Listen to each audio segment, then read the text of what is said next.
नमस्कार, आप देख रहे हैं सोनी न्यूज। बड़ी खबर है हरियाणा से।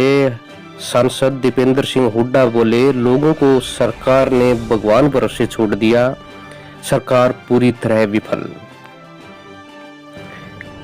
सांसद दीपेंद्र हुड्डा ने कहा कि कोरोना महामारी का संक्रमण अब शहरों के अलावा हरियाणा के गांव-गांव में भी फैल गया है। बड़े पैमाने पर लोगों की जान जा रही है, जिसका कोई रिकॉर्ड सरकार के पास नहीं है। तेजी से फैलते कोरोना संक्रमण से हालात बेहद भयानक हो गए हैं और सरकार हाथ पर हाथ धरे बैठी है।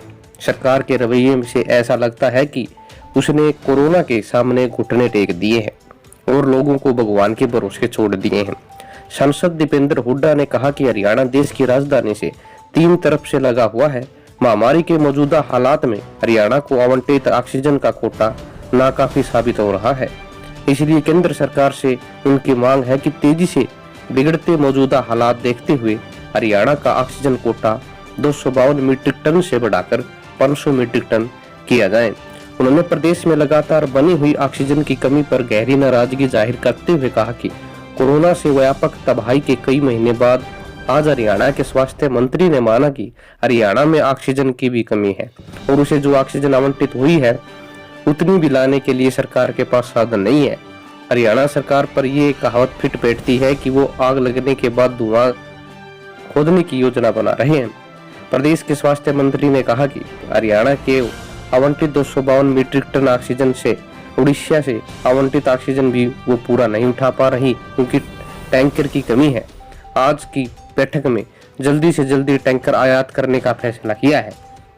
दीपेंद्र सिंह हुड्डा ने कहा कि अगर सरकार पहले ही ऑक्सीजन की कमी को स्वीकार कर लेती तो हजारों लोगों का जीवन बच जाता।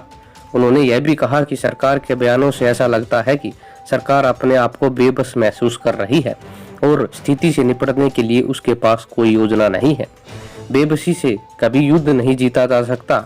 ऐसी स्थिति में महामारी के खिलाफ इस जंग को जीतने के लिए हरियाणा सरकार को ऑक्सीजन, दवाइयां और जरूरी संसाधनों की आपूर्ति के लिए सेना और वायुसेना की मदद लेनी चाहिए। उन्होंने कहा कि सरकार अगर लगातार झूठ पे झूठ नहीं बोलती तो इतनी संख्या में लोगों की जान नहीं जाती। आज भी टेस्टिंग से लेकर लोगों की मौत के आंकड़ों में भी हेराफेरी की जा रही है। शमशानों में शवों की कतार लगी हुई है। ये इस बात का स्पष्ट प्रमाण है कि शहरी इलाकों में हालात भयानक है। उन्होंने बताया कि ग्रामीण इलाकों में भी लोगों को हॉस्पिटल बेड, ऑक्सीजन, वेंटिलेटर, दवा, प्लाज्मा सहित हर जरूरी चीजों की किल्लत झेलनी पड़ रही है।